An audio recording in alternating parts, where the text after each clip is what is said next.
Huh?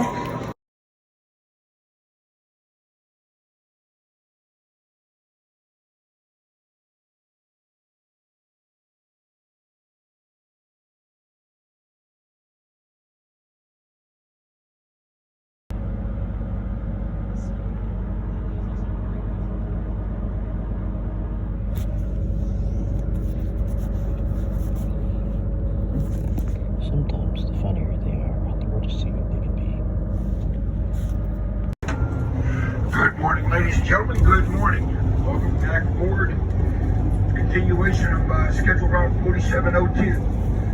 For all of our reboarders and for all of our new passengers, ladies and gentlemen, welcome aboard. Allow me to introduce myself to you, because I believe it's important folks know who the loose nut behind the wheel is as they come on down the road.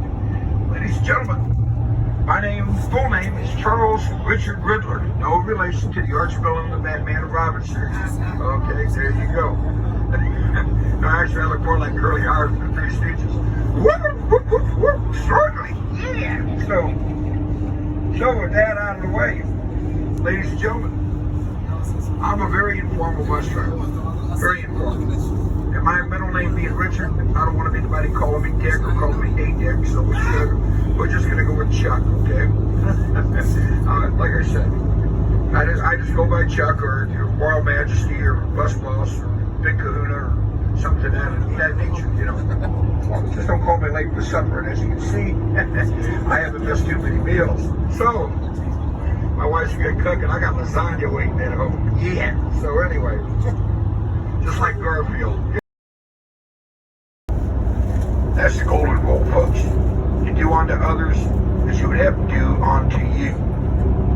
Treat each other with the same mutual respect, courtesy, and dignity that you would expect to be treated with yourself. Now said. Now said. Okay. Now for the ugly part of the job. This is where I go professional if this would happen to occur, which I'm sure it won't, but I have to go over it anyway with you. State and federal law dictate that I inform you of the following. No smoking whatsoever will be tolerated. Zero tolerance for any smoking, and that includes e-cigarettes, while on board the bus. Folks, you're going to get ample opportunities to smoke from our smokers, okay? I mean, I don't smoke myself, but I'm not an ogre. I mean, I might look like Shrek, but, you know, I don't live in a swamp. And Princess Fiona, when she says jump, all I ask is how high, babe, and in what direction, you know? All right. So anyway, no smoking. If you try doing it in the bathroom, guess what?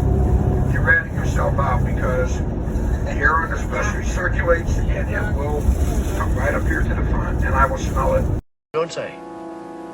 You don't say. You don't say.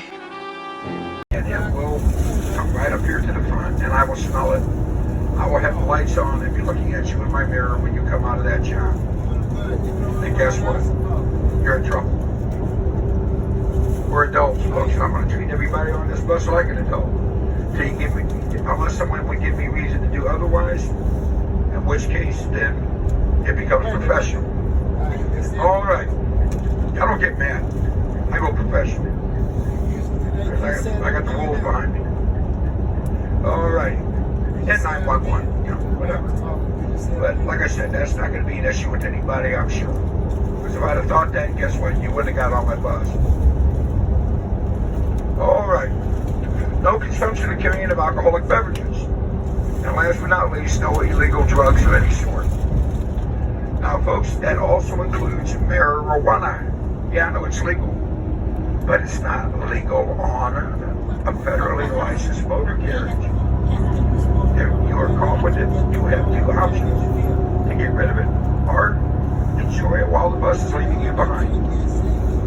Plain and simple. And if you come back to the bus smelling like, you know, Jack Daniels or booze of any sort, or you smell like a marijuana factory, guess what? Your ride's over with. I won't let you back on the bus. I'm not worried about somebody getting combative, you know, from drinking or whatever. I'm more worried about them getting sick and puking all over the place. then the bus becomes a biohazard, and we can't go anywhere until a hazmat team cleans it up. And we sit there for several hours waiting for another bus to show up. We don't want that either. That puts everybody in a bad way. So, those are the rules, folks. And in the event of an emergency, here are the following guidelines for evacuation. First one's real simple. Plan A. I pull the bus off to a safe location. Once it's stopped, I get the brakes set, I open that front door, I open the shield door to my right, and I stay out of your way. You all go out the same way you came on board through the front door. Now said. That's my nice and easy, fresh and squeezy plan right there. All right? Once you roll off, I go through the bus, make sure the bus is empty. Then I come off the bus. I'm the last man standing. Then there's plan B. If you look down at the base of your windows, if you got a stick figure walking to the right or to the left, you obviously do not have an emergency exit. That's telling you in which direction to go to get to the nearest one. And the directions at the bottom of the window for the emergency exit are both in English, Espanol, and in French. My French, Primo's buses are made in Canada.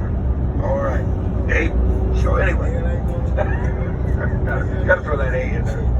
They're going to tell you to lift up the bar at the base of the window, push the window open. The window is on hinges. It will just push out. It will not fall on you. It'll just stay locked up in place. It's hinged at the top. You just slide out the window if you need assistance. That's what I'm here for. I'll help you get out that window. Once everybody's off the bus and I make sure the bus is empty, when I climb out that window and hit the ground, and the ground stops shaking, if you see me running, folks, here's a word of advice. You all better catch up. Plain and simple. All right, in the ceiling, 2 escape hatches. Red knob down at the bottom. Pull down on the knob, turn it to the right, push up hard. It'll pop the hatch. Front windshields will fall out if you kick them on the lower corners. Give them a good solid kick, they'll pop out. They're not on hinges, they'll fall out. Now, folks, I'm required to tell you everything that I've gone over, because that's part of my job description. Let you know that there is a plan for evacuation. But here's something I'm not required to tell you, and I'm going to tell you anyway. You're not going to have to worry about the front windshields or the escape hatches. And here's why. You have me for your driver. That's right, ladies and gentlemen.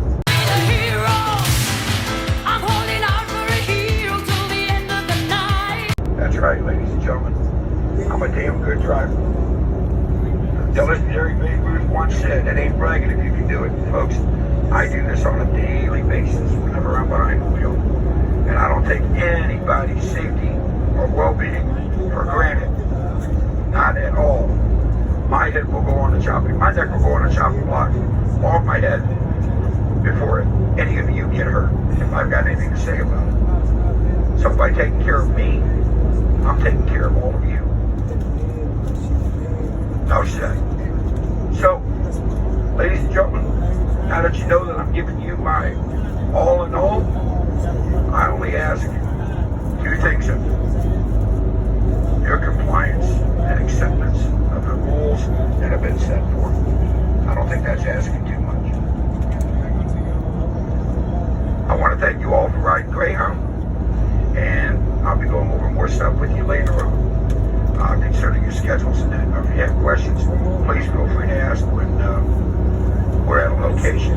When we get to Clarksville, if you want to step off the bus for a few minutes and take a smoke break, feel free, because the next smoke break won't be till we get to Evansville. Madisonville is a stop and go.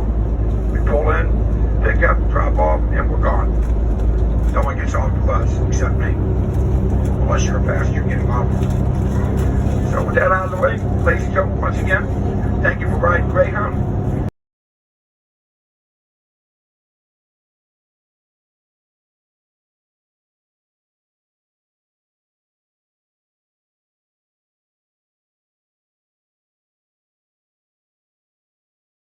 Management before we left.